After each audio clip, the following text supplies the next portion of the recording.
എന്താ വക്കീൽ ഹാജരില്ലേ? ഇല്ല, വക്കീലും കക്ഷി ആരും എത്തിയിട്ടില്ല. അടുത്ത മാസം 24-ലേക്ക് പോസ്റ്റ് ചെയ്യാം. സാക്ഷികൾക്ക് സമൻസ് അയച്ചേക്ക്. 10 വർഷമായി എന്റെ അളിയന്റെ ഭാര്യയെ ജീവിക്കുന്ന സമൃദ്ധയാണ്, അല്ല നിന്റെ പഴയ അർച്ചനയല്ല. മനസ്സിലായോ? ഇനി അവർ അങ്ങനെ തന്നെ ജീവിച്ചോട്ടെ.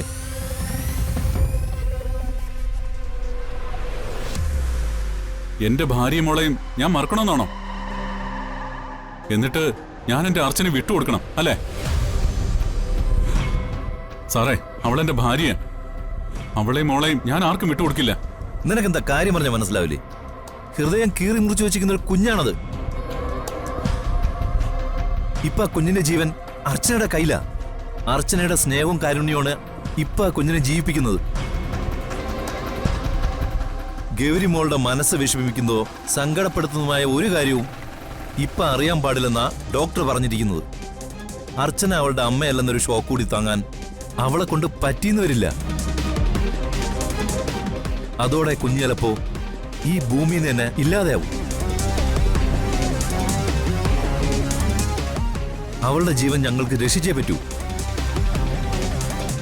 അതിന് അർച്ചന ഗൗരിമോളുടെ കൂടെ തന്നെ ഉണ്ടാവണം.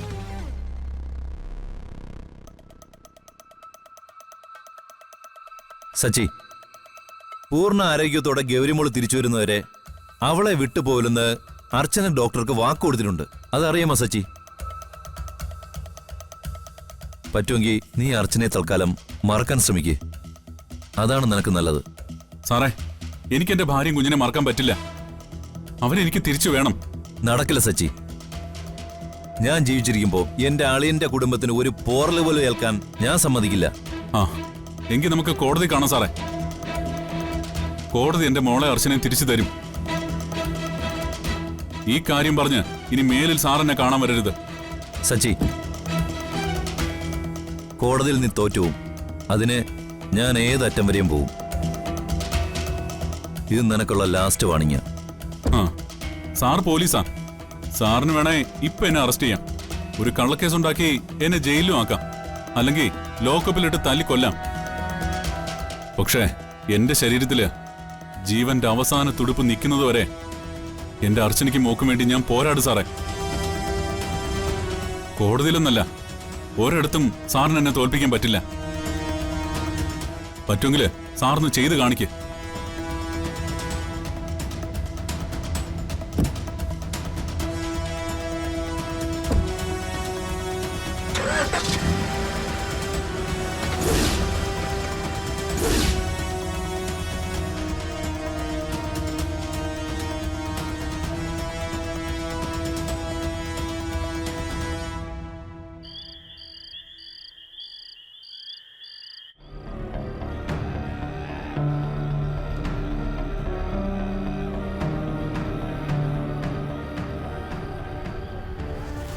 ആരതിക്ക് ഇഷ്ടം പോലെ എന്തും ചെയ്യാം. പക്ഷേ അതിനു മുൻപ് ഒരു നിമിഷം എൻ്റെ കുഞ്ഞിൻ്റെ മുഖം ഒന്ന് ഓർക്കണം. കുറച്ചുകൂടി സാവകാശം കിട്ടിയാൽ എല്ലാം ശരിയാവും. അതിനുള്ള സാവകാശം സച്ചിയിൽ നിന്ന് ആരതി എനിക്ക് വാങ്ങിച്ചു തരണം.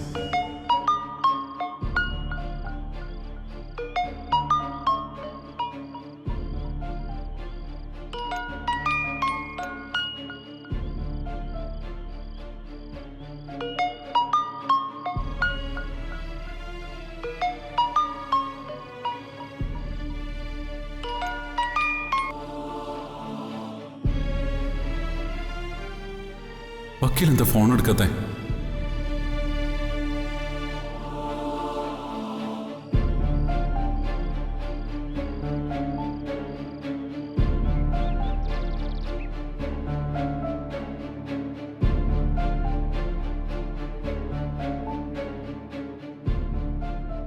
കേസ് നമ്പർ CC 508/2026 പ്രതി ഗോകുൽദാസ്.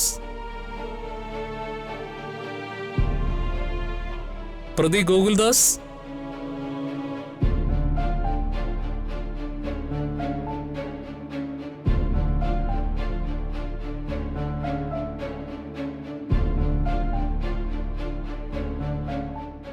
എന്താ വക്കീൽ ഹാജരില്ലേ?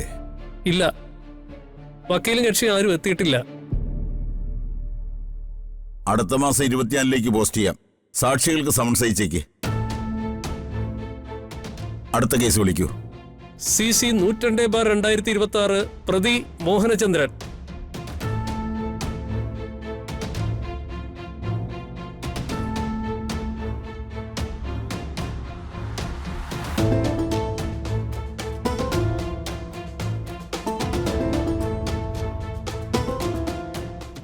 അങ്ങനെ ചെയ്യേണ്ടി വന്നു, വേറെ വഴിയില്ലായിരുന്നു. സച്ചി സാറിനോട് മാഡം കാര്യം പറഞ്ഞില്ലേ? പറഞ്ഞ സച്ചി സമ്മതിക്കില്ല. പറയാതെ കോടതി ചെന്നറിഞ്ഞാൽ അത് അതിനേക്കാളും പ്രശ്നമാവില്ലേ? പ്രശ്നമാവും. എന്റെ കണക്കൂട്ടലുകൾ ശരിയാണെങ്കിൽ സച്ചി ഉടൻ തന്നെ ഇവിടെ എത്തും.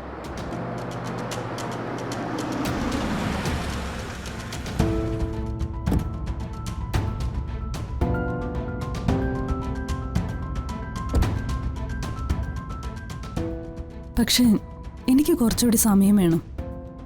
ഗൂഗിൾ സാറിന്റെ അവസ്ഥ കൂടി പരിഗണിക്കാതെ ഈ കേസ് മുന്നോട്ട് കൊണ്ടുപോകാൻ പറ്റില്ല. പറഞ്ഞു തീർന്നില്ല, ദേ എത്തി. വരവ് നല്ല ദേഷ്യത്തിലാന്ന് തോന്നുന്നു. എന്നാ പിന്നെ അഭിലാഷ് പൊക്കോ, നമുക്ക് പിന്നെ സംസാരിക്കാം. ശരി മാഡം, ബാ. വക്കീലെ, ഞാൻ കോടതി പോയിട്ടാ വരുന്നേ. കേസ് എന്താ മാറ്റി വെച്ചേ? സച്ചി ഇരിക്കെ. ആദ്യം ഞാൻ ചോദിച്ചതിന് മറുപടി പറ. അത് പിന്നെ സച്ചി, ഞാൻ ആ കേസ് വാദിക്കാൻ ഒട്ടും പ്രിപ്പയർഡ് ആയിരുന്നില്ല. ചില പോയിന്റ്സിലൊക്കെ കൂടുതൽ ക്ലാരിഫിക്കേഷൻ വേണമെന്ന് തോന്നി. എന്നിട്ട് ഇന്നലെ വരെ വക്കീൽ അങ്ങനല്ലല്ലോ പറഞ്ഞത്. കേസെല്ലാം നല്ലതുപോലെ പഠിച്ചിട്ടുണ്ടെന്നല്ലേ? പിന്നെന്താ ഇന്ന് ഇങ്ങനൊരു മാറ്റം സംഭവിച്ചേ? സച്ചി, ഇത് കോടതി കാര്യമാ. ചില കാര്യങ്ങളൊക്കെ നമ്മൾ വിചാരിക്കുന്നത് പോലെ നടക്കില്ല. നല്ല പ്രിപ്പറേഷൻ ഇല്ലെങ്കിൽ പാളിപ്പോവും. അതുകൊണ്ടാ കേസ് മാറ്റിവെക്കാൻ ഞാൻ തീരുമാനിച്ചത്. എന്നിട്ടെന്താ എന്നോടൊരു വാക്കുപോലും പറയാതിരുന്നത്? കേസ് മാറ്റിവെക്കുന്നതിന് മുമ്പ് എന്നെ വിളിച്ച് അറിയിക്കാനുള്ള ഒരു സാമാന്യ മര്യാദ പോലും വക്കീലിനില്ലേ? സച്ചി പ്ലീസ്, ഇതെന്റെ ഓഫീസാ. അപ്പുറത്ത് ജൂനിയേഴ്സ് ഒക്കെ ഉണ്ട്, അവര് കേൾക്കും. കേക്കട്ടെ, എല്ലാരും കേക്കട്ടെ. വക്കീൽ മറുകണ്ഠം ചാടിയ കാര്യം അവരും കൂടി അറിയട്ടെ. എന്താ പറഞ്ഞത്? മറുകണ്ഠം ചാടിയെന്നോ? സച്ചി വെറുതെ അനാവശ്യം പറയരുത്. അനാവശ്യമല്ല, സത്യമാണ് ഞാൻ പറഞ്ഞത്. വക്കീല ഗോകുൽ സാറിന്റെ കൂടെ ചേർന്നതല്ലേ? അയാളെ രക്ഷിക്കാൻ വേണ്ടി കേസ് മാറ്റിവെച്ചു. ഈ കള്ളക്കളിയൊക്കെ മനസ്സിലാക്കാനുള്ള ബുദ്ധിയും വിവേകവും ഒക്കെ എനിക്കുണ്ട്. ഞാൻ ഒരു കള്ളക്കളിയും കളിച്ചിട്ടില്ല. ഈ ലോകത്ത് ആരെന്നെ കൈവിട്ടാലും വക്കീൽ എനിക്കിപ്പോ നിൽക്കുന്നുള്ളതായിരുന്നു എന്റെ ആത്മവിശ്വാസവും ധൈര്യവും. പക്ഷേ ഇന്നത്തോടുകൂടി അത് തീർന്നു കിട്ടി. വക്കീലിനെ വിശ്വസിക്കാൻ കൊള്ളില്ലെന്ന് ഇന്നെനിക്ക് മനസ്സിലായി.